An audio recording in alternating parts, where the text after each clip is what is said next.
अस्सलाम वालेकुम नाजरीन, खबरों में शामिल करते हैं कराची से। लियाकताबाद PS 127 लियाकताबाद में 48 इंच पीने के पानी की लाइन लीक हो जाने की वजह से गुज़िश्ता कुछ दिनों से जो पानी का मसला चल रहा था, इस पर FTM डिपार्ट और पाकिस्तान पीपल्स पार्टी की ज़िले क़यादत के हमरा हंगामी बुनियादों पर काम करवाकर इस मसले को हल कर दिया गया है।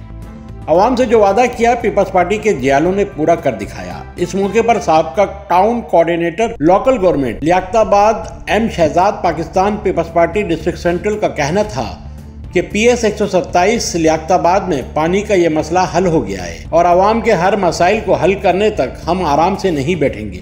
उन्होंने कहा, हम बिलावल भुट्टो की क़यादत में कराची के अवाम के मसाइल हल करने के लिए हिम्मत और मेहनत के साथ काम करते रहेंगे। पीपल्स पार्टी आवाम की जमात है, इसे आवाम से कोई दूर नहीं कर सकता। हम सदर आसिफ अली जरदारी और बिलावल भुट्टो की क़यादत में आगे बढ़ते रहेंगे। 48 इंच पीने की पानी के लाइन का काम करवाकर पानी की फराहमी पर लियाकताबाद PS 127 के इलाका मकीनों ने पीपल्स पार्टी के जिम्मेदारों का शुक्रिया अदा किया।